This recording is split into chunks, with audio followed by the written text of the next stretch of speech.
statistical, so unpredictable, here on SNL Stats. Oh yes, that is right. We are back for another week of SNL Stats Roundtable coverage. Hello everybody, my name is John Schneider and I am so excited to talk to you about the Keegan-Michael Key and Olivia Rodrigo episode of Saturday Night Live. I know we have a lot of new listeners who have joined us over the last few weeks, and especially as we're heading towards our finale. So if you don't know what we do on SNL Stats, we do these roundtable coverage, or this type of roundtable coverage for Saturday Night Live, where we have journalists, super fans, other podcasters come on and talk about our favorite show, SNL. And I can't wait to do that again this week with some very special guests. Joining us this week, he's been with us throughout the entire year talking Saturday Night Live. He's an absolute veteran in terms of the Saturday Night Live coverage. Rich Tackenberg, how are you? Well, I feel old now. I know that veteran is that's a synonym for old, but thank you. Great to be here. I want to say one of my unexpected highlights of last week was listening to the SNL Stats coverage of the Elon Musk episode, which I found way more interesting and fun than the Elon Musk episode of SNL. So really great job last week. Oh, thank you. Thank you. I appreciate it. And it's only a compliment, because we respect you, but I know you don't know much about Olivia Rodrigo, so I had to throw that in there. So, That's okay. That's okay. Yeah, yep. Exactly. Joining us, he's one of our super fans. He's joined us on many shows this year as well and hosts all of our super fan takeovers, which is really fun coverage if you haven't checked that out. That's Sammy Kay. Sammy, how are you? I am doing great, John. Thanks for having me on the show as always. Rich, as you were talking about the SNL Stats roundtable from last week, as you were praising it, I just had to, in my head, I was saying the Andy Samberg, Nick Cage, that's high praise impression that he used to do on the update. So, but yeah, I'm very excited to be on the show today. Very happy to have you, Sammy. Everything going well in your life? Everything's great. Yeah, no complaints. Just excited to talk about this episode. Okay, and I like this new background. I believe you said you're at your girlfriend's. So yeah, we upped the budget for the this might be my last roundtable for the season. So we upped the budget. So had to go all out. Perfect. Well, it looks great. And joining us for the first time on a roundtable, if you checked out our trivia coverage that we did at the end of March, which was a really fun show and really interactive, you can still go back and check that out and answer any of the questions for the trivia. All the questions are in that description. We have Rebecca North joining us. She is a big fan of Saturday Night Live. Rebecca, how are you?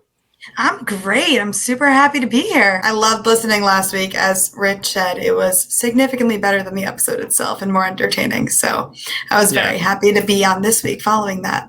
Yeah, thank you. Well, look, if you haven't checked out that coverage, please go back and check it out. It was really fun to break down why they would have booked Elon Musk on the show. And we're going to talk about why they booked Keegan-Michael Key for this particular episode. We're going to get into that in just a minute. But Rebecca, for all of our listeners who are hearing you for the first time, all our regular listeners know this is how we start things off. Give us your SNL origin story. Why do you love the show? I don't even know the exact origin. For as long as I remember, my parents would watch it every Saturday night and TiVo and DVR right after the update. They would say, update, okay, it's time to go to bed. And I recall just going back down and watching the rest of the episode myself live from as long as I could remember. And then I started getting super into it. My dad actually gave me a book live from Saturday night with all the history. And I just read that. And I was just so drawn to the idea, not only of the comedy, but all of the history and just it's groundbreaking. And it doesn't give that impression off to younger people like me that just have always been watching it. But just to see all the hoops they had to jump through to make it what it is today really inspired me. And all the people that go off from the show and even the writers and everyone, it's just super cool and impressive. And now I don't miss an SNL update beat anything. Yeah, exactly. Perfect. I'm sure a lot of our listeners can relate to your story about SNL. Can I ask you, Rebecca, before we get into everything, what have you thought about season 46 so far? Have you enjoyed this season? So, anything was better than SNL from home. So, in comparison, I think it was decently good. I'd say pretty average. They did get a lot of good guests this season, but the sketches itself weren't as good as I expected. However, I do think a lot of the new cast members are super promising. And I've been a Chloe Fineman's stan for a really long time. So as long as she got onto the scene. So I'm super happy to see her have a voice and Bowen Yang. And I just think that this is a good new future for SNL. And I think bouncing back from At Home was difficult and just even the state of the world we're living in. So high hopes for next season. Yeah, for sure. And I'm really looking forward to seeing what they're doing as we're heading down the home stretch right now. Let's go through this episode and talk about everything, in the order that we got the news about it. So really, first things first, and as everybody knows, we talked this to death last week. We got the news about Elon Musk, and there was a lot of, controversy about, why would they book him, and was this a good idea? And if, like we said, if you want to hear about that, go to last week's podcast. But then we got news that Keegan-Michael Key was going to host the show, and that was really exciting. A lot of people have said over the last few years, Keegan-Michael Key would be perfect for this show, but would they ever book somebody on SNL from Mad TV? And if you watched Mad TV for so long, that was like, the redheaded stepchild to SNL. They never acknowledged that this other show existed on a different network. It was a competitor that, in some years actually took ratings away from SNL. So Rich, let me start with you. Were you surprised to see Keegan-Michael Key booked for SNL? I wasn't, even though I agree with what you were saying about, about Mad TV. And I think if it had not been for Key and Peele, I don't think that you would have ever seen Keegan booked, regardless of how talented he is. I think that now, because, for the benefit of SNL, Mad TV is now a trivia question. And I think the fact that Keegan or Jordan was on Mad TV, and not the fact that that's where they met before Key and Peele, is the bonus trivia question to the first trivia question. I think that sort of cleared up a lot, and I love, not only did I love him on that, I loved him on Playing House. I think Keanu is one of the most underrated comedies that him and Jordan did about an action comedy of saving a cat, which is really worth watching. He's really great, but it was curious timing since, he hasn't been doing much lately in the big public consciousness. The thing that I knew going into this, I was surprised was not sort of mentioned, is that he is, over the summer, he is the co-star, one of the two leads of a new Apple TV comedy called Schmigadoon with Cecily Strong, produced by Lorne Michaels and Andrew Singer and the Broadway video team. So this has been a real labor of love. I've been hearing about this show behind the scenes for over a year now. It's a big musical piece, which explains most of this episode. So I really knew why they would want to pump him up going into the summer, but then it was very strange that there was no reference to it in the monologue or any other point in the show. Yeah, it's great synergy, but it is weird that we didn't get a mention of it. I know that they spoke about it on Fallon when Keegan was on last Thursday night on Fallon, so maybe that was that, but it would have been an opportunity to mention that for sure. You are correct, Rich. Sammy, what about you? We heard about Keegan-Michael Key being booked, and my thought immediately was Jeff Richards and Taron Killam. They were cast members on both, and when Taron was on, I know he's from the generation that we absolutely love watching SNL from. They never mentioned that Taron or Jeff Richards were on Mad TV, so it's kind of weird that, would they mention it this time? And obviously they didn't. There was no cameos from Mad TV. So, Sammy, what did you think about this?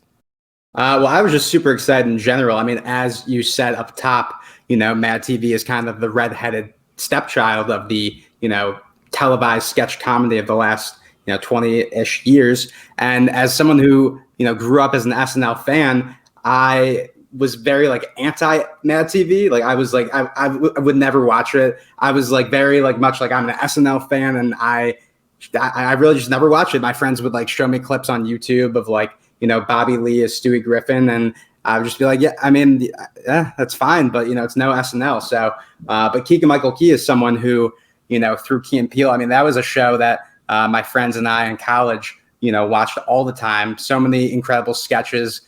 One of my favorites probably being the Gremlins 2 sketch, if you guys remember that at all. But no, I was just super excited to see him. I did think it was just an interesting choice, him and then Anya Taylor-Joy hosting the finale, just because, and I've found this throughout the entire season, there have just been some very interesting, gets, because there wasn't the typical movie season to where you're not going on SNL to promote a movie. I just thinking today was it's kind of weird in hindsight that John Krasinski hosted back in March when, his movie, A Quiet Place 2 is coming out in 2 weeks. So things like that throughout the season. That's the only reason why I was a little surprised by the announcement, but I was super excited for the episode, and, cool to see a sketch, just a pure sketch comedian be able to come in and host the show.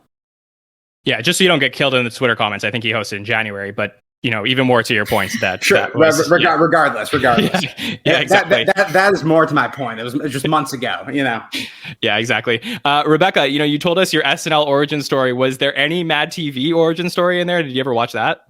No, I was never a big fan. I mean, the substitute teacher sketch, that was a huge part of my childhood and quoting that and all of that. But I do think the purpose of them not mentioning any Mad TV is because of this competition. And they won. They got Keegan-Michael Key on it now when SNL is thriving and Mad TV's not. So I think that was kind of a power play in their part. And you said that they never really mentioned that before with other cast members. So I think that was kind of their, look, we did it. We outran you and we have all these new people. But also to Sammy's point about Anna Taylor-Joy being next week and Keegan-Michael Key this week, that was really confusing to me because I see him as a closer. And we know he's good. And you could put your money that the fact that he's a sketch comic and he will be great.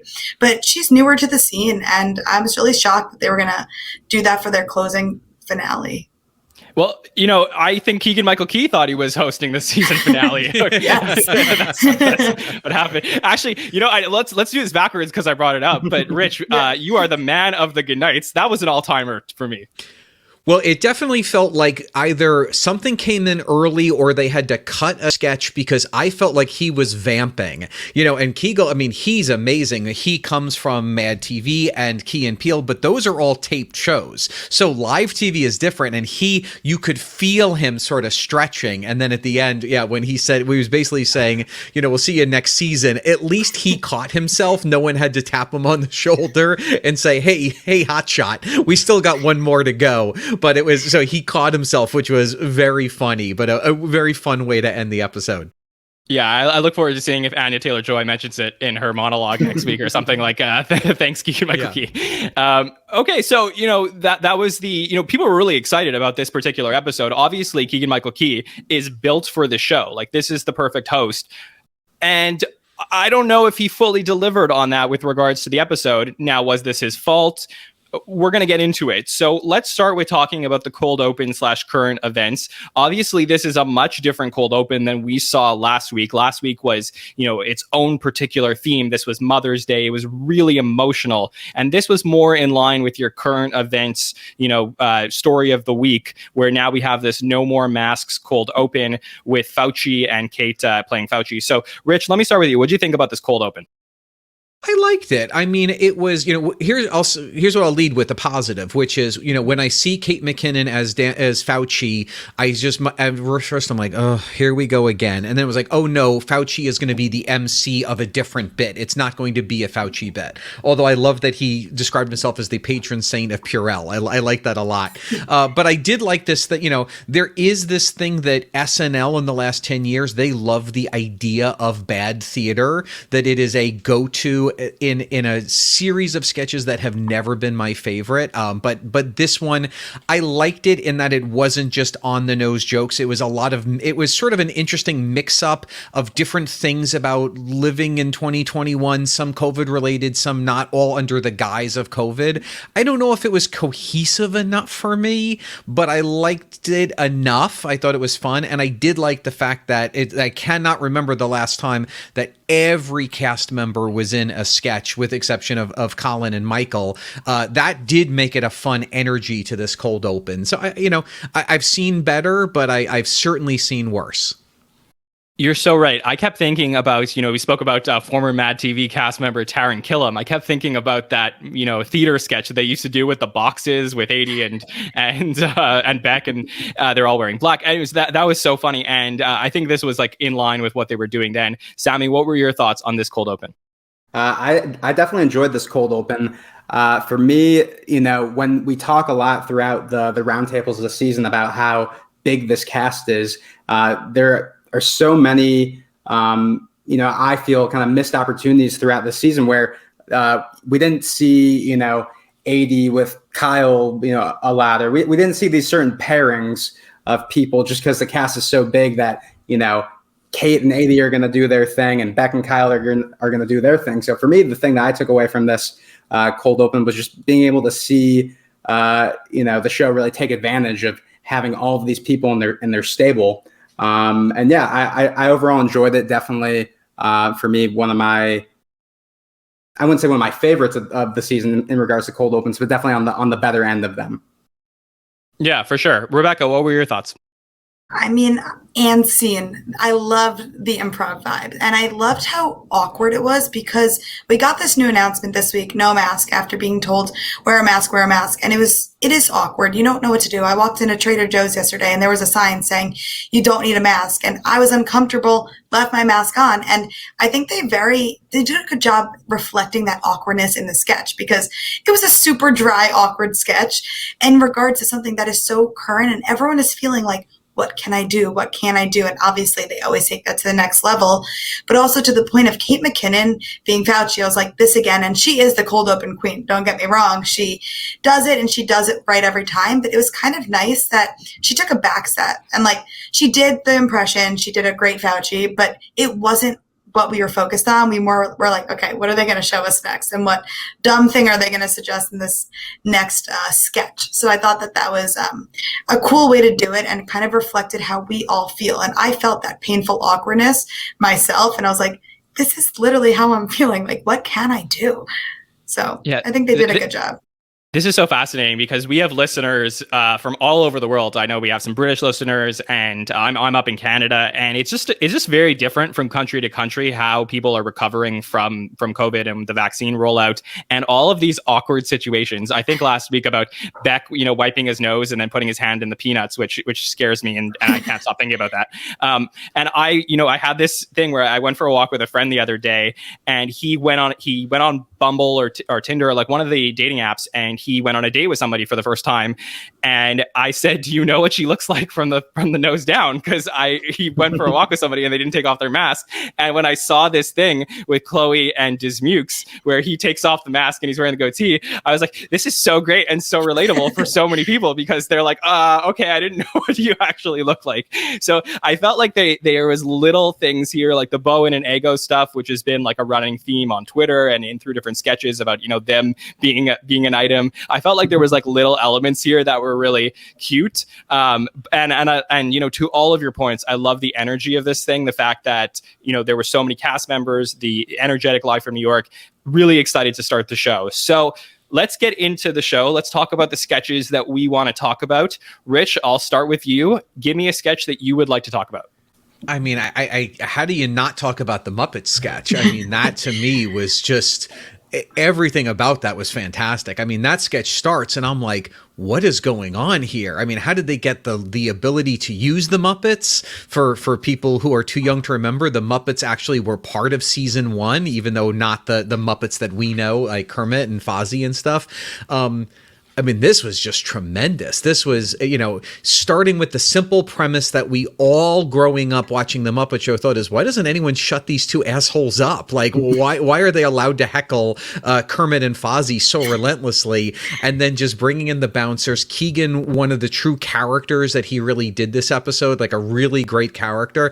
And then it just got so wonderfully dark. I mean, the puppet with the eyes, after he beats up just everything about it was great. I thought this to me was the great SNL of like, you don't know where it's going, you don't know what's going on, but it's rooted in something we can relate to, and then it just goes off into a direction that we didn't expect. I thought this was just so much fun. I loved it.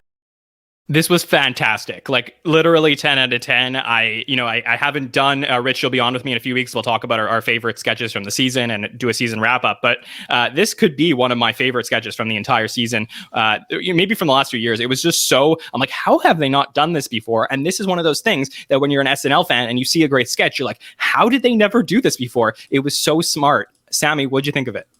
Listen, I'm a simple man. I'm a sucker for Muppets, anything, and specifically when SNL tackles the Muppets. I'm sure you guys remember, it must have been the first time Seth Rogen hosted. They did a great sketch where they all are the Muppets in the bus and they run over like an animal or something. And it's just something where you take like the Muppets who are like these like kind of wholesome characters and put them in like a dark situation like that. That's always going to work for me. So I really enjoyed this one. We got to give a shout out to Melissa's impression of Lily Tomlin, which was just fantastic. And, it's always good to see the show find a way to, bring her impressions into the fold. And for me, like a running theme of this episode was that Keegan Keenan kind of dynamic. I said on Twitter, there could be an alternate universe where, the show was called like Keegan and Keenan and Cal and Peele, I just thought their chemistry was great. And, it was definitely the backbone of this sketch.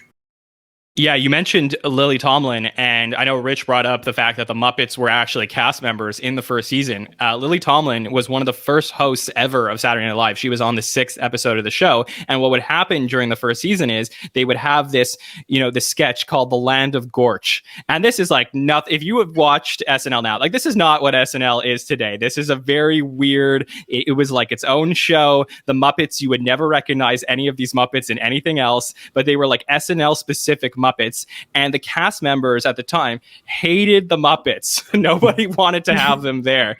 And if you go to the season 2 episode where Lily Tomlin comes in, they have this Muppet morgue where they have all the actual like Muppets like put away from season 1, and that kind of like ended the little running joke about the Muppets throughout the first couple of seasons. And I just thought it was perfect that SNL chose to impersonate Lily Tomlin here, and Melissa's was absolutely fantastic. So just for the history of that, our friends at That Week in SNL put it on Twitter that they just a long history between the show and the Muppets and Lily Tomlin. So really wonderful to see. Rebecca, what did you think of this sketch? I mean, instantly when they showed the Muppets, I was like, okay, this is old SNL references, and I love that. And Melissa Villaseñor's Lily Tomlin, it was so spot on and so great.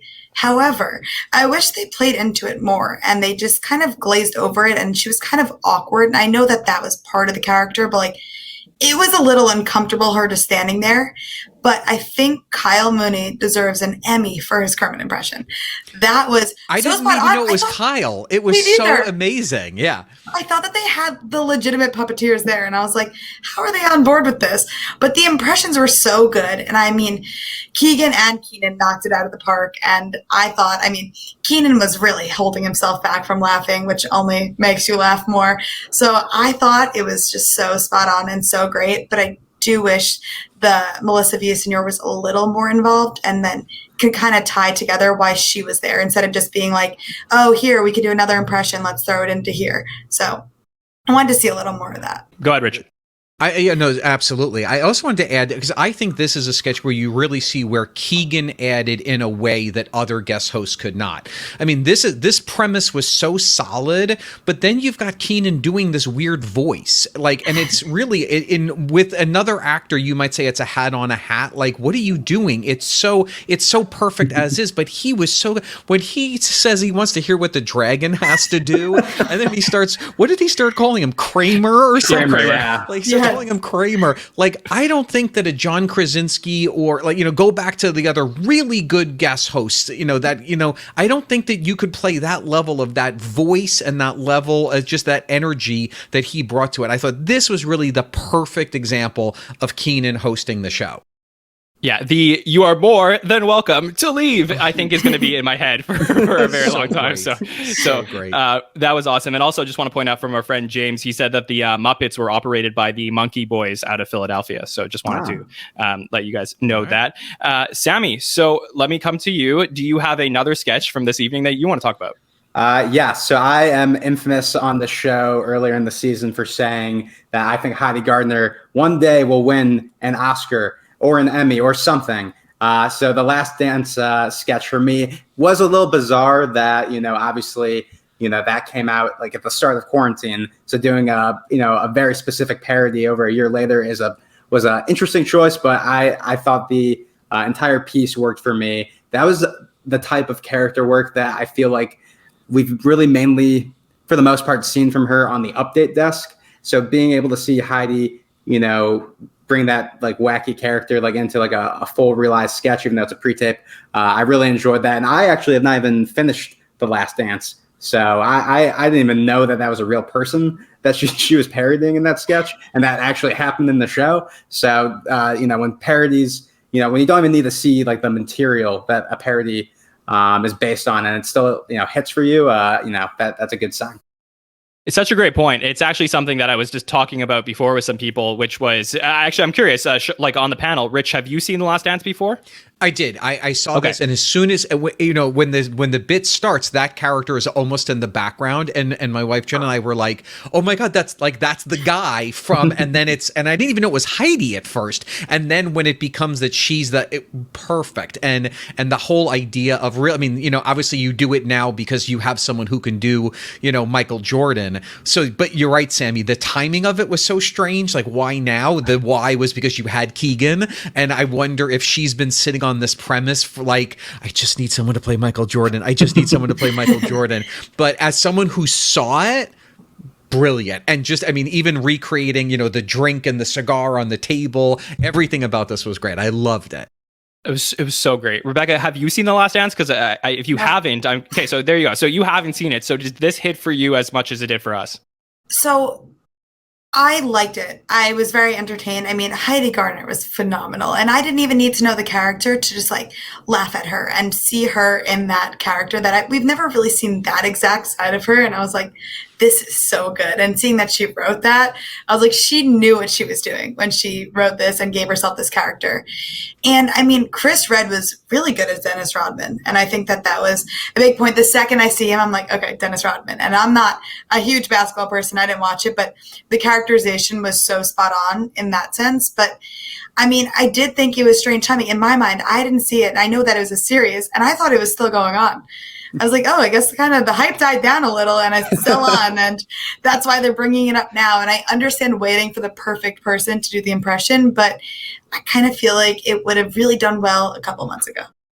Yeah, I feel like the three things that I'm always going to remember from the beginning of quarantine was Tiger King, The Last Dance, and Too Hot to Handle. So those are the three things that I always remember from that. Honestly, guys, I have to say, I think this may have been my favorite thing that Heidi's ever done on the show.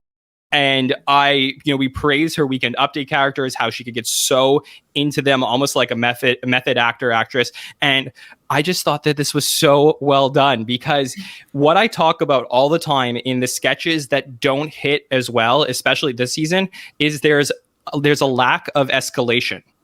And with this one, it was perfectly escalated, where it was starting with, okay, $5, $1,000, a gun, you said you would show it, and then a night with your wife. And it just got more and more ridiculous. And to me, like, that is how you do it. That is what has worked. If you go back to the late 80s SNL, if you go back to the mid 2000s or late mid to early late 2010s, those sketches that always hit, there is the escalation point there that I think that this era is really lacking in terms of some of their well-written sketches.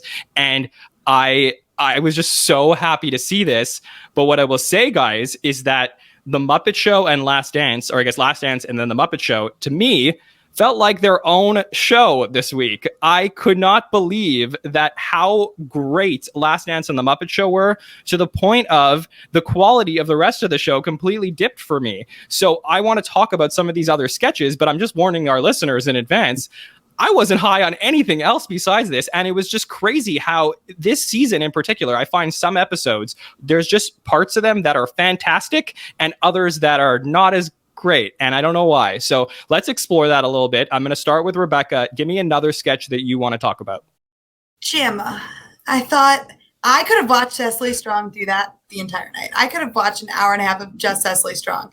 But then everyone else, all the weird sexual innuendos just didn't make sense as much. They were running a few different themes. The divorce in quarantine, that was its own entity. It was saying, oh, we got so sick of each other in quarantine, and then you're upset. And then at the end, they reconcile, and it's fine, which was a weird storyline to need to throw in when you didn't really need to. I think they really could have kept it that he kind of knew this really sexual DJ, and then they kept making weird jokes to him and just making a weird birthday party at TGI Fridays. But the sketch itself, it wasn't great, but Cecily Strong was so good. And I love when she does that weird voice of hers, and she really kept to it. And I mean, I see their chemistry, and I know, Rich, you said that they have a show coming that has a lot of hype. I mean, I didn't even know that they were having anything come out because of the lack of promotion on SNL this week. But I think their chemistry together was great. And I think that it will continue to be great in their show together. I just didn't understand, like, who thought this was a great idea, saying like, this is the vision for this sketch and it all fits together perfectly. I don't know, and this is the 6th time that they've done it, so it's a very very odd choice. Rich, what do you think of Gemma? Yeah, it was strange to me because Gemma is usually the side character. You know, usually the sketch is written around it's two couples. It was Keenan and oh my God, Vanessa Bayer. Vanessa, yeah. Keenan and Vanessa as the straight couple, the straight normal people, and then, a big guest host and Gemma. And this was weird in that I felt like they were almost trying to position it as a Gemma sketch a little bit and basing it around Keenan and why they felt the need to try to tie this through line of we have to explain why Vanessa Bayer is not in this sketch, even though almost no one's going to remember. Oh, remember every time that Cecily has played this character, it's always with Keenan. Like it felt like it was trying to tie a lot of loose ends that nobody would cared about. So taking it as a sketch unto itself, when you sort of strip away all of that, it was light. It was a very strange sketch, and that's why my suspicion is maybe it was like there's a very good chance that Cecily is her last episode of SNL is going to be next week, very likely, and you start doing the goodbyes and okay, what Cecily other than Weekend Update doesn't have a lot of big characters, so let's do Gemma one more time. But I would have just given her own sketch. It felt like to try to make her, okay, now we're going to put it with Keegan is DJ Balls. It was a lot, and yet I don't know that the pieces added up to all that much for me.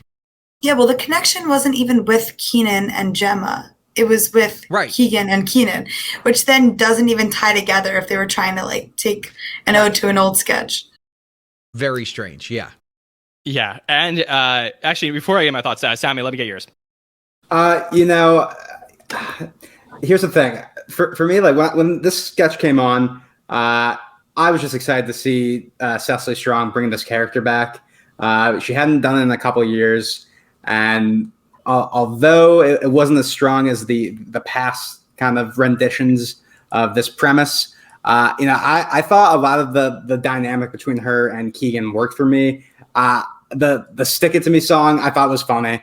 I'm a simple man, as I said earlier. I thought that was pretty funny, but yeah, it is interesting, Rich, what you're saying about them needing to, figure out this kind of convoluted situation to explain why Vanessa Bayer isn't there. Because today I was going back and watching all of those old Gemma sketches, and they did it after Vanessa left the show, and they just had Leslie Jones as his new girlfriend or whatever. So tying it back to the original premise of it all, I don't know. Definitely strange, but no, I mean, Cecily being able to bring that back one last time, I thought was pretty funny. She had some good lines that definitely made me laugh. Look, I'm no prude, but I felt like this sketch was overly sexual in a way that just made no sense for the purposes. They could have done this sketch without any of these jokes, and it really felt like they were trying to, to your point, Rebecca, they were trying to create blue balls jokes where, to fill in the lack of funniness in the sketch. They were like, oh, this isn't so funny, so let's just throw in the fact that Gene is can't get up from the table. I don't know. For me, I was watching this and I was trying to figure out what's not working for me here, and I think it's the sketch wasn't working. And then they just kept trying to the layers on top of it. They just kept trying to throw more sexual innuendos in there, and it didn't really hit for me personally. The one that I want to talk about, guys, that I was really looking forward to discussing with you guys. Obviously, like I said, there was 2 sketches in The Night Last Dance and Muppet Show that I loved, but I really want to talk about Andrew Dismukes on Update. I was so excited to see him get the chance. He was the last person from the entire cast to appear on Update this year, and I think he did an okay job. I didn't think it was anything special or super memorable, but I just felt like he's a stand-up at heart, and he had a presence about him. And I love the way he was interacting with the audience when he comes out and he says, I'm from Texas, and then just nothing from the audience, and just the way that he could just keep going and not take it too much to heart. I don't know what it was, but when Lauren was out there in the fall and then Punky did her stripper character, I didn't necessarily feel the same level of confidence that I felt from Andrew. And I know that Andrew was a writer on the show, so perhaps there's something there. But I was just really excited to see him get his opportunity. Rich, what do you think about this? Very similar. I don't know that this is something that I'm going to remember next week, but I was really surprised by his poise and his ability to ad lib in the moment. He's obviously been working with, with Colin and Michael for, a few years now as a stand-up, very comfortable. I think that ultimately that bodes well, almost more so than the writing maybe being fine but not great. I think that when you've got that level of presence, the writing comes, and he's obviously a very funny writer. We know that. So while this was not necessarily a home run, I thought it was very telling in a good way that I think, come next season, we could see him do some really funny pieces. Sammy, let me go to you.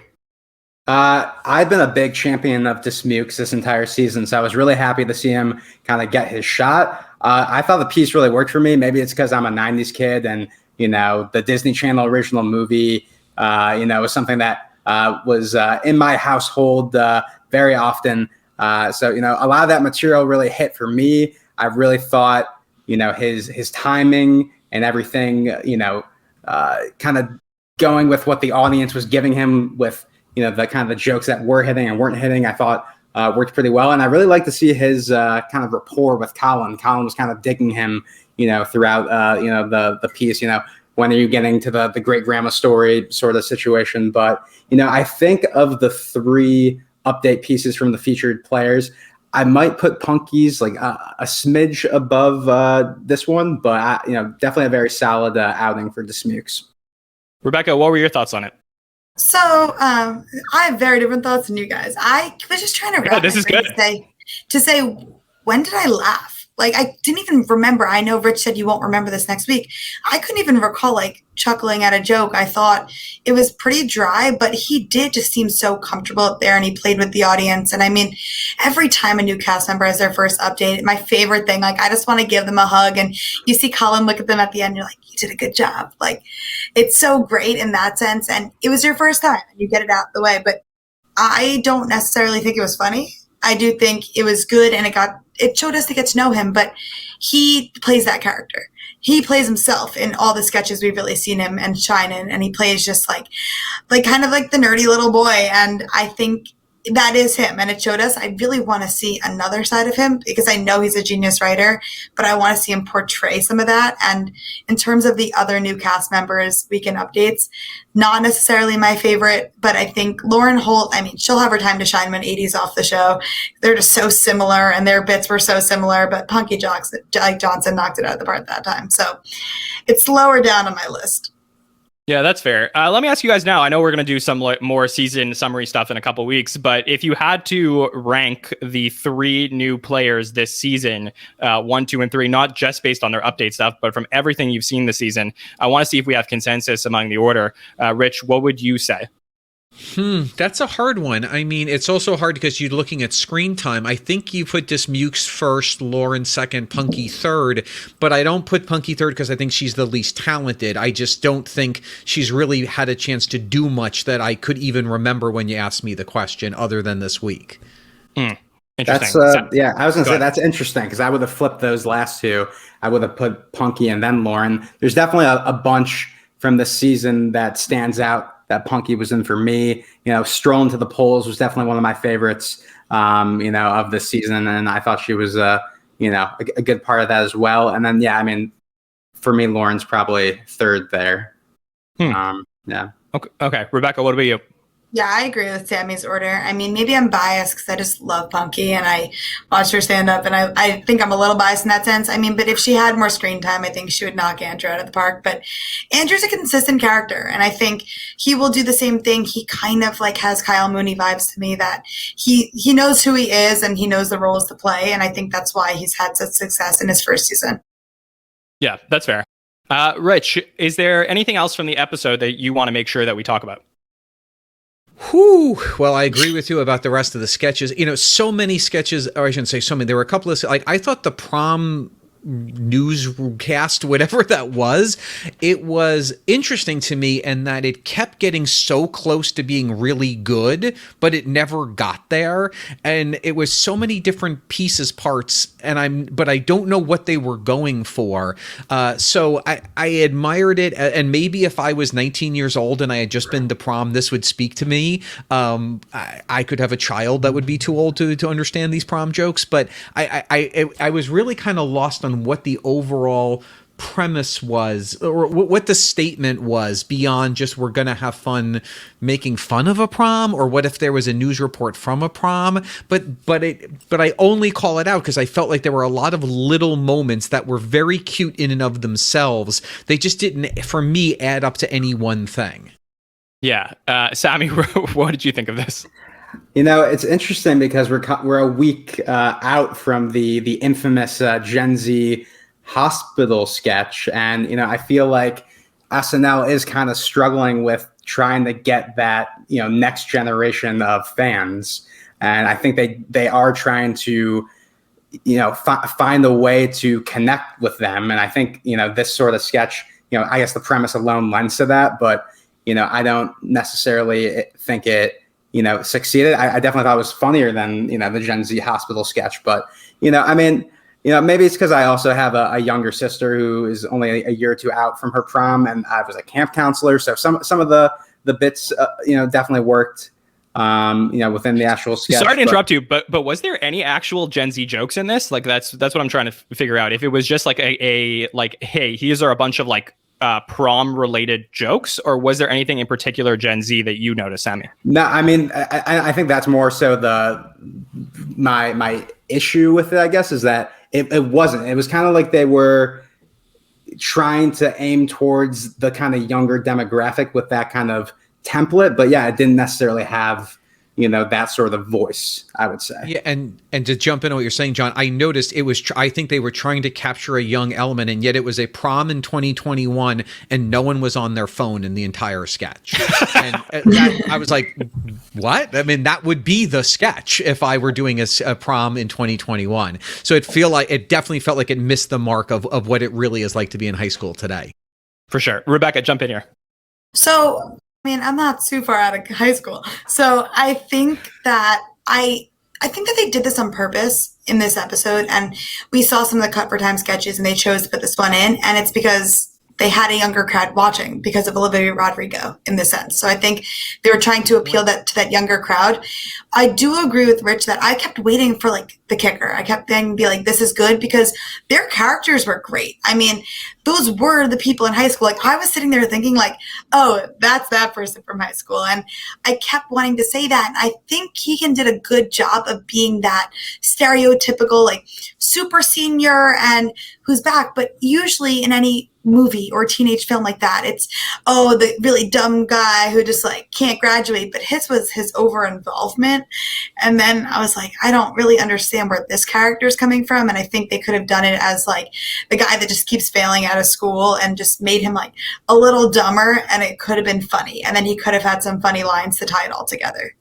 Yeah, see, I think they should have gone more Stifler with Schneeb than what they actually did. Like, I think that was probably the play there. But I would say that the only thing that I thought was amusing and funny, and again, I'm only bringing this up on the podcast for all the listeners to know that this is not true. I have found out this is completely debunked. I know there are rumors online, but Chloe's reference to the Scientology rumors was very funny to me because it's absolutely not true. She's not a Scientologist. So the fact that she played a character that was like somewhat similar to that, to me, I thought it was cute. I thought it was funny in the same way that the Ego and Bowen stuff in the cold open was funny. Sammy, don't you forget about Schneeb, though. Don't you forget about Schneeb at the end. That was good. I was going to Yeah, I was just going to say thank you, John, for clarifying that about Chloe for me. That helps me just in general with life. Yeah, exactly. Sorry, Rich, go ahead. No, in transition, are we going to talk about the fact that how much singing did Keegan-Michael Key do in this episode? This was like a musical. This was like Cop Rock 2021. Everything was a musical. It was crazy. Yeah. Well, that's one of those things, Rich, that I know, like, you've been covering the show for years. Like, I think it's one of those things where he comes in on a Monday and they just say, like, hey, like, what can you do, or what do you want to do? And then he's like, I want to sing. Like, I don't get to do this that much. I mean, I know he's going to do it in Schmigadoon, but I think he was just really looking forward to that. So all the writers were like, hey, well, if we're going to do this and we really want to sell our sketches, we have to have moments in here where he's going to sing. And I think, like, those are the ones that they probably bid on. That's just my guess. Sammy, was there anything else from the episode that you want to talk about? Ooh, anything else? The one thing I will say about the graduation sketch, which is something that, that kind of format of like a graduation is definitely something that, SNL goes back to a lot. The thing that stood out for me in that sketch was Alex Moffitt. It felt like that kind of straight man role that he played is something that they would typically give to Mikey. And I feel like we've seen that from Mikey a ton. I mean, we saw that in the, It's Got Rhythm sketch from Mikey of him kind of reacting to these kind of crazy characters. So just from, just a fan of Alex Moffitt, I did enjoy him kind of getting that spotlight. I would like to kind of, see him, do more character work, because obviously he on, Update as Eric Trump is one of my favorite recurring characters of the past couple of years. But yeah, that is something to me in a sketch that was, not, amazing, stood out to me. Rich, do you want to touch on this one at all, or? I will yes and what he said about Alex Moffitt. It reminded me as a straight man. I love a good straight man. And I say this with high praise. It had whispers of Will Ferrell as Alex Trebek in Celebrity Jeopardy. That kind of just quiet. No, I'm not going to do that. And kind of, instead of pulling focus where some other straight people might do, just let the comedy be. I think in live, I love the fact that SNL is live. I'm never as big a fan. I think the bar is higher when you're doing these sketches where the main people interacting are supposed to be facing each other, but they're actually on two separate sound stages, and they're not, and they only see each other through cameras. And I feel like there's always a little bit of a push-pull on the timing that it never quite feels as tight as a pre-tape would. So I never love these, and I put this in the same bucket. Yeah, what I did like to see, I mean, this is not praise necessarily about the sketch, but I liked that we got to see Gary Richardson. I believe Jasmine Pierce was in this as well. And then we had Stephen Castillo in the monologue. So just putting the writers in some of these sketches, I think, is really great for people to get to know who these people are behind the scenes that are writing the sketches. It allows people, who are just maybe more casual SNL fans to get to know the show a little bit better. So I think that was great. I think Gary Richardson was also in The Last Dance. He was in the background as well as that as well. So Rebecca, what about you? Anything on this one? Not much. I mean, you guys pretty much covered it. When they were being outrageous, I wish they just pushed it to the next level. And then that would have been the focus, and that would have been funnier. But again, just they kind of missed the mark a little bit there. But I mean, Alex Moffitt did a great job, I think. Yeah, well, let's talk about, you brought up in the pre-show something that you wanted to talk about. You wanted to talk about Olivia Rodrigo. So give us the Gen Z report on all the Olivia Rodrigo news that we need to know. Why was it super special that she was on the show this week? So Olivia Rodrigo is in High School Musical, the series, which, I mean, no one would ever really hear about it if not for Olivia Rodrigo and all the drama. So she was on it, and she started dating her co-star, who was Joshua Bassett, and he was over 18 and she was under 18, so they kind of kept it a secret and no one knew about it. And then he goes posting around, I don't even know for a fact the timing, but winterish, with this other girl, Sabrina Carpenter, who's an ex-Disney girl or still on Disney, but kind of graduated from that stage. And then Olivia Rodrigo, who I, again, have never heard of, really took to trigger warning TikTok, and her sound. She's had the song Driver's License, which you guys should probably be familiar with from the sketch Driver's License. And it just went and blew up. And I'm out of this stage. I don't watch High School Musical, the series, to know all about them and who they are. And I think that her song coming out and just blowing up on TikTok, and she became super famous, and this song was everywhere. And then I started knowing the drama. I just gave you guys the recap, and why do I know all of this? And then they go back and forth, and this girl, Sabrina Carpenter, puts out a song, Joshua Bassett puts out a song, Olivia has another song. Then the series comes out, and it's either the dumbest drama that everyone knows, or it's the greatest PR ploy of all time, because now we are all talking about it. And Olivia Rodrigo is this new girl, new to the scene. I mean, her music's good. It's super catchy. They had that whole sketch about it. But she idolizes Taylor Swift and wants to be the new Taylor Swift. And last weekend, for the first time at the Brits, they actually got to see each other, and they saw each other, took a picture. But I think due to pandemic, I think she would have performed more, but this is, I think, in my opinion, her biggest performance. I think she's performed on like Fallon or Kimmel, don't quote me, on one of the night shows, Fallon. And it was good, but this was her big claim to fame. And I kind of wish, since SNL really also blew up her spot to other people being like, what is this song and what is this sketch?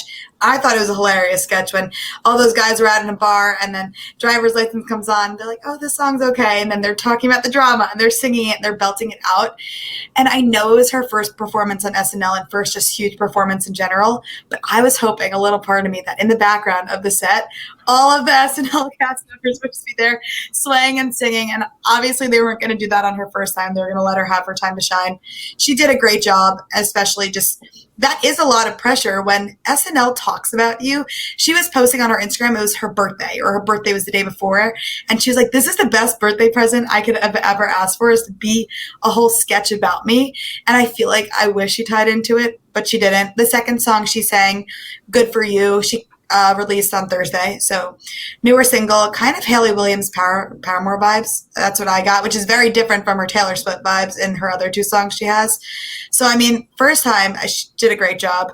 I really did want her to incorporate the Driver's License sketch into it, but yeah, I love this because we don't usually do the music report that much on here, but this is really interesting. So, if not to age myself, but this does sound like she's like the Vanessa Hudgens of your time. So, as far as I understand, and I was going to say the Paramore comparison is like a Paramore, like Avril Lavigne style, like very much that. But I will say from our friend Nicole, she told me today, she was like, less so that they put the guys in the musical guest spots where they were in that performance, because a lot of people who just watched the performance like wouldn't get that. They should have taken Olivia Rodrigo and put her in the high school prom sketch that was in the beginning of the shocked. Show. Yeah. And also, over 4 sketches had singing in them, and the fact that she didn't show up to even sing a couple of bars in the weirdly terrible line sketch about George Gershwin, or you could have put her in so many different places to sing. I'm guessing she just wasn't up for it, because she could have graduated. It was an easy slam dunk to put her in any of the sketches and have her even sing a little bit. Right. Yeah. It seems like more so this season than most seasons that a ton of the musical guests have been in sketches. So to have someone who is not only the musical guest, but is on a show, she's an actress as well. That's where she kind of got her start. It was definitely surprising not to see her pop up anywhere. Yeah, we posted on our social media this week the youngest solo artist musical guest of all time. So she comes in 4th place at 18 years, 2 months, and 25 days as the 4th youngest, right behind Tevin Campbell, Justin Bieber, and Billie Eilish. And I remember that Justin Bieber episode in 2010 with Tina Fey hosting, and it was a really big deal because they put Justin Bieber in a bunch of sketches, and he was, I guess 16 at the time. But so 2 years, practically 2 years younger than Olivia Rodrigo. But just, you have that big name. Obviously, she's rising up and is going to be a huge star, regardless of all of the controversy that's surrounded her. Like Rebecca said, I think it was a missed opportunity here not to put her in some sketches. I think if you really wanted the, to get, that Gen Z that we're talking about, really get that, I think you need to put Olivia Rodrigo in something. So if she wasn't up for it, that's fine, but missed opportunity if she was. I was going to say Justin Bieber at that rate was a household name. Everyone knew him. He was the biggest person, just like teenager in that time. So I do think Olivia is not as well known. And I think if she wasn't a sketch, anyone else besides Gen Z would look and be like, who is this girl? I mean, if there was a bigger Gen Z crowd, I would have wished she was just on Weekend Update doing what I just did and recapping all the drama. That would have been such a good bit. And but then also no one would be interested. So I think that they didn't know what to do with her, just because she was obviously nervous just to begin with, because this is her first real performance because of COVID. She didn't really get that chance. So I think not putting her in a sketch was a missed opportunity, but also people are going to be like, who is this? They just would have thought she was an extra at that point. Not to be a backseat writer, but okay, we have the Smukes come in. We have the Smukes talk about the entire drama, say that he's been invested throughout all of quarantine about this drama, then have Olivia Rodrigo kind of pop in, similar to how, when, someone's impersonating a celebrity on Update and then they have the real celebrity come in and kind of interrupt the flow. I'm done backseat writing, but, that would have been, something. Yes. You guys wouldn't rather see Kate McKinnon do Liz Cheney over Olivia Rodrigo. And Rich, go ahead. Yeah. I was gonna say, I think we can give the "Who Is This Girl" award to Grimes from last week, because that was another. I had to Google to find out what the hell that was all about. But I will also want to just at least call myself out. I am so unhip that I thought Olivia Rodrigo did a cameo playing the violin in the graduation beginning of the graduation sketch, and I was like, nope, that was just some extra that they hired to play violin, because I don't know what Olivia Rodrigo actually looks like when she's not doing a musical performance. Yeah, honestly, Olivia Rodrigo playing "Life is a Highway" on the violin would have been a really great call for this. Okay, so let's move on from this episode. Before we do, I just want to get overall thoughts, and then let's talk about the cast. So, Rich, final word on the Keegan-Michael Key episode before we get into the cast. I had very high expectations. They were then at least tempered by last week's episode, so the bar was lowered again. I think that Keegan as a performer met my expectations, but I was also reminded that Key and Peele was written by an amazing writing staff, not necessarily by Keegan-Michael Key or Jordan Peele, and he's only as good as the writing was. And I don't know that there were anything other than the Muppets that I will say matched the level of performer he can be at his best. That would be something that I'll remember. So a fun episode, if not often a funny episode, but more fun than funny for me. Yeah, Sammy, what about you? Final word. I'll say that, as someone who had a lot of expectations going into it, I'm happy with the episode. I'm happy that, like kind of Keegan, said throughout his monologue, that he's wanted to do this his entire life. He definitely seemed like he was having like a really great time and, putting a ton of energy into the sketches. I do think a lot of the premises and the actual material was pretty, formulaic and familiar territory for the show. But I think, we kind of mentioned this with some of the sketches tonight. You put, a Nick Jonas or a John Krasinski in these sketches, and this is like not a great episode. But I think Keegan definitely elevated a lot of the material. And, he said, see you next season. So, I hope we see him next season. It'd be great to, see him come back. Rebecca? I mean, I had high hopes. We go way back, Keegan-Michael Key and I. He actually was sitting in my seats at the Yankee game when I arrived, and I had to kick him out. And I saw him. I was like, no, never mind, sit here. And he was funny. Like, is this a real story? This is a real story. We're an hour into this podcast, and this is the first time we're bringing this up. You know what? I mean, it's my first time, and I wasn't going to name drop, so you guys thought I'm a name dropper like that, but we do. We go back. And he was hysterical in that moment. And I mean, I've seen Key and Peele, and in just his vibe, just like literally me kicking him out of his seat and then being like, no, stay here. I'll go away. And he was like, just messing with me the whole time. I had such high hopes, but it's only as good as the writing is. And I don't think that they channeled him. Like, why was he singing in every sketch? He's not a singer. That's not what he's known for. Like, I think they could have played up his characters, and they did that in the Muppet sketch. And again, I mentioned before, the substitute teacher sketch is my favorite, and it was channeling that energy and that aggression. And he is so good at that. And that's why we make him laugh, because he can be so serious and like angry, and then you're just like cracking up at him. And they really did not do that well throughout the rest of the scene.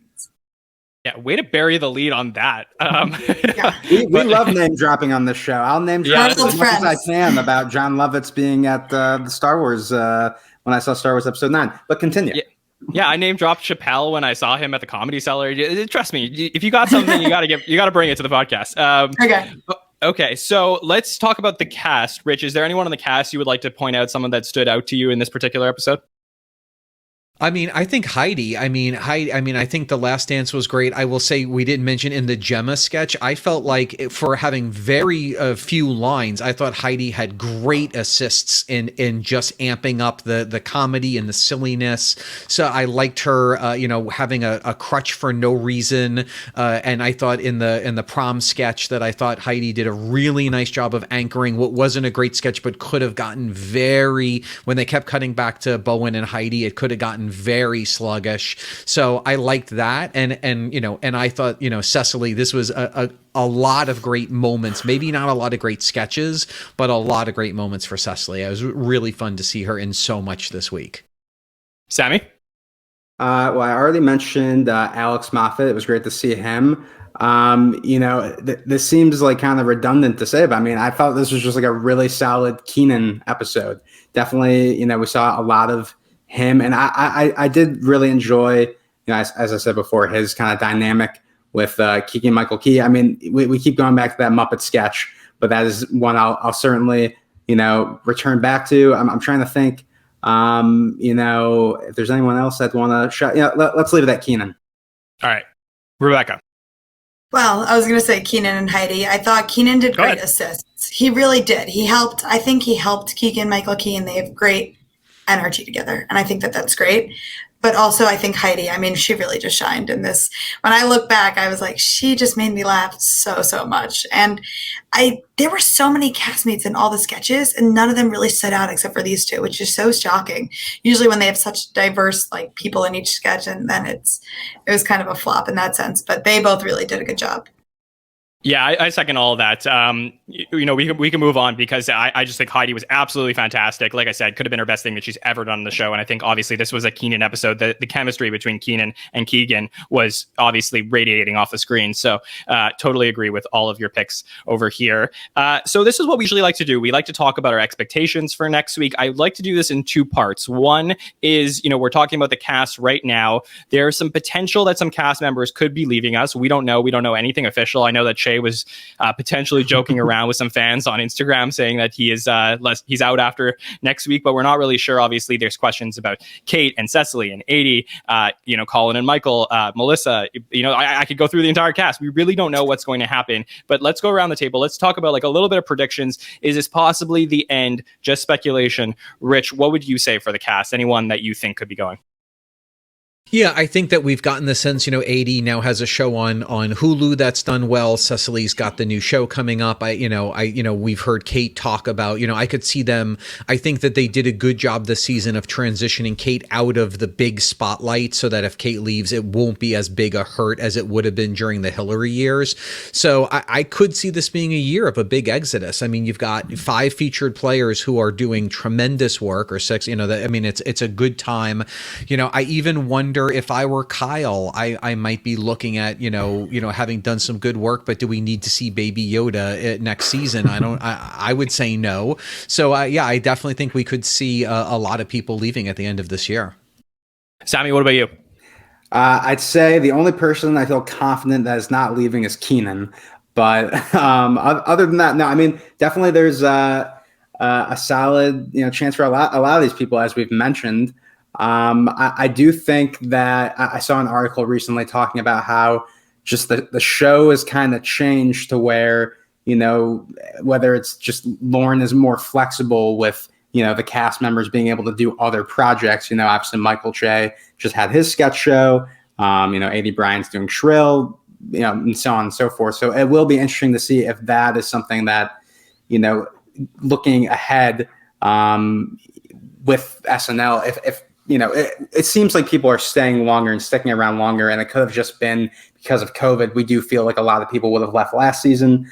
But I do think there is a bit of a culture shift to where there is a little bit more flexibility for people to stay and do other things because they have such a big cast. They can kind of just rely on this group that's available. And then if people are off doing other things, they don't have to worry about it. But I do think we'll see a couple people leave, but I'm honestly not sure who. Rebecca, what about you?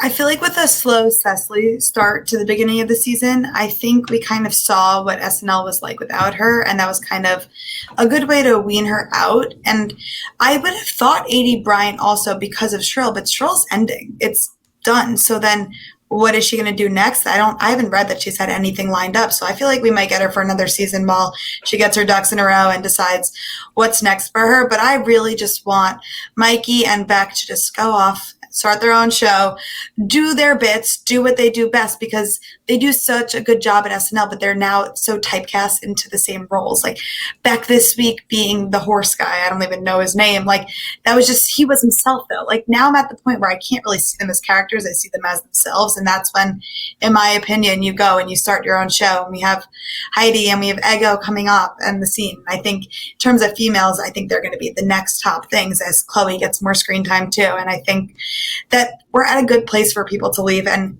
it might be good to shake some things up after these past few seasons haven't gotten overwhelming response from people.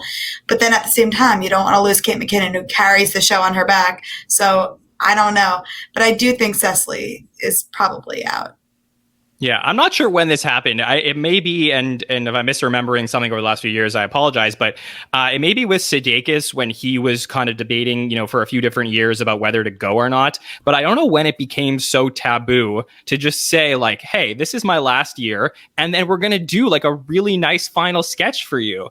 And I feel like, and like, look, I love the cast. We do this because we love the show. But I feel like there's like so much of a hesitancy to say that you're leaving because you just like, you never know what projects you're going to have. And I understand that the world is different and that Lorne may be different about all these things. But like if we saw on the rundown prior to Saturday that the final sketch was like, some retirement party or whatever it was, I would be thrilled to see that, because I think if you think about the cast members of the past, the Kristen Wiig thing or the Will Ferrell stuff or Phil Hartman in the past, those are the types of things you remember as like, these are legendary cast members that are going. And we do have some legends on the cast that have been with the show for many years. So instead of, going off in the middle of August, on an article on Vulture, maybe just, think about saying this week, hey, if this is my last one, like go out with a bang. And I would love to see that. So that's my hope, that at least that if a couple of people are going to go, not that we want you to go, but if it's time for you to go, let us celebrate you properly on the show. And I think that's always been my stance about this. And I'm going to say that year after year. I was going to say the exact same thing, John. You stole my thing. As I miss the, we love Stefan when we know this is the last Stefan as a cast member. And I would hate to see a weird tweener of like, man, we're just seeing a lot of, whomever, pick your cast member that, but not knowing, oh, no. If you tell us that they're leaving, then it sort of has a different air to it of like, oh, that's why there's so much 80 in this episode, because it's 80's last show versus, oh, did we need to see the two lesbians in a game show again? Like, okay, like it totally changes. And it's also, it's what gives, that's, the show's been on for 46 years. It's part of the legend of SNL. When people, you're right, when we just read on Deadline that they're not coming back, we lose that sort of closure that we don't care about as much on a TV show that's only 3 or 4 seasons. So I'm totally with you. Yeah. Yeah, I agree. But also imagine being your last day of a job after being there for 10 years and like, you just walk out of the office, close the door, and that's your last time. Like, wouldn't they want to make it a big thing for themselves? They've dedicated so much time and efforts and energy into the show, which we know it takes weeks after week. I would want a good goodbye if I'm going to do that. I wouldn't want to just be like, last episode, that's it. And then you look back at your last episode and you're like, damn, I wish I could have done so much more. Yeah. I do wonder, if you're not Kate McKinnon, if a fear is that you announce it and then you're only in 2 sketches. Like if I won't put a name to it. If you are a mid-level player right now and you announce you leave and then there's not a big sketch that you're featured in a big way, is it kind of feel like, oh, that was, 80s. That was Mikey Day's last episode. Oh, okay. So I wonder if there's a little bit of weird optics around it if you're not one of the stars. I think that's a great point too, because we're talking about there's potentially like 5, 6 people. So I feel like in the past when we've had those kind of like goodbye episodes, it's like, all right, Andy and Kristen are leaving, or Bobby and Vanessa are leaving. So to kind of imagine a goodbye episode where, let's say, 5 people were to announce next week that they're leaving, you're not gonna, no one, I mean, besides maybe Kate, no one's gonna have like necessarily a proper goodbye maybe. So I don't know. I think that I'm just going to push back on that, guys. I'm just going to say, like, it's totally the cast members' fault if they decide not to announce it. Like, if you're leaving this week, like, announce it today. Like, we want to look forward to this being your last episode. So, like, if even if you are a mid-level player, without naming any names, like, I think that if you want the writers to start writing something for you, that's your finale, like bringing back an old character or whatever it is, like, announce it now or tell people at the show now so that they know, so that we can look forward to this the entire week, or at least the show knows to prepare us for this for the end of the week. If you decide on Thursday or Friday, like, that's it might be too late. So that's all I'm saying. Can we all agree that whenever Keenan does decide to leave, that the last episode should just be a 90-minute what up with that? Put the musical guests in the show, put the monologue in what up with that, like, and just you end it with Lindsey Buckingham speaking, and then they all leave. That's how I just want a deep house dish cold open. That's all I ask for. Fair enough. Yeah, exactly. Rebecca, sorry, what were you going to say before? Yeah, a good transition into Anna Taylor-Joy is that food for thought. And I mean, I'm just blindly predicting here. What if they chose the less strong comedically and less known host, because a lot of people are leaving, and to give them their time to shine, instead of Keegan, who deserved his own spotlight because he's been doing this for years, and maybe in that sense they chose someone who's a little more less known and toned down comedically, that maybe it will give the cast members time to have their goodbye. I don't know. And if I'm right, then I'm going to Vegas next weekend. So. I suspect that there was much more mercenary in that, she was on the biggest Netflix show of the year, or second biggest, depending on who you judge. And I think they're just going for a ratings grab. And Keegan, as much as we love him, was not a ratings grab. Yeah, that's true. Let's talk about it though. Rich, what are your expectations for Anya Taylor-Joy? Are you a Queen's Gambit guy? Loved Queen's Gambit, thought she was excellent, not a comedian, but that doesn't mean she's not going to be really good. I think this is far out from the Queen's Gambit. I think this is sometimes what SNL does wrong, is they book the right guest at the wrong time. So I wonder how the ratings will be, but I suspect she'll be game, and I don't know much about her other than Queen's Gambit. So, but I do think we may be more focused on, some iconic characters, as Rebecca was saying, more than what she's going to bring to the table. Yeah, Sammy, before you were talking about John Krasinski and his project not being booked around the time that he was hosting, it's very similar with the situation as well. Yeah, that was the same. Yeah, that was earlier today. It was the other one. I was like, who's the other person? Oh yeah, Anya Taylor-Joy. Like Queen's Gambit was, months ago. But when she was announced, I was actually, very excited and intrigued that she was hosting the finale. She is someone who I go back and look back at my favorite, most surprising host, or one of my favorites of the season. The most surprising host of the season to me was Timothée Chalamet, and I think there's an indie movie she was in a couple years back called Thoroughbreds, which I like, a huge fan of. It's like a dark comedy, and she has chops. She has good timing and things of that nature. So I think she has some untapped comedic potential that I hope we are able to see on Saturday. Rebecca, my only worry is that they're going to open up the book of Phoebe Waller-Bridge and Carey Mulligan and start doing What's Wrong with This Picture and the War Letters and all the British female sketches that they've done over the last couple of years. I'm just hoping for something original this week for the finale. I expect we'll get it. What are your thoughts? She's British. I don't know her, clearly. I didn't watch The Queen's Gambit, and that's maybe why I see her as, I don't know her at all. I didn't know she was British then, so that also gives them a lot of room for that. But maybe I'm like the musical guest girl of this roundtable, because I'm so excited for Lil Nas X, and they have referenced his music video in not every single, don't quote me, in a lot of the episodes since. They even mentioned it in this past one. So I hope they play into him, and he is such a character that maybe his overwhelming presence, like just theatrically, like would balance out Anya Taylor-Joy. And again, I don't know her or anything about her, but Lil Nas has made such a name for himself, and even in the space, and he's never been on it yet. So I think that they hopefully play into him a lot. And I think that they probably will, and they're going to have him sliding down a pole for sure. Yeah, they reference Lil Nas X as much as they reference the Blue Man Group. So,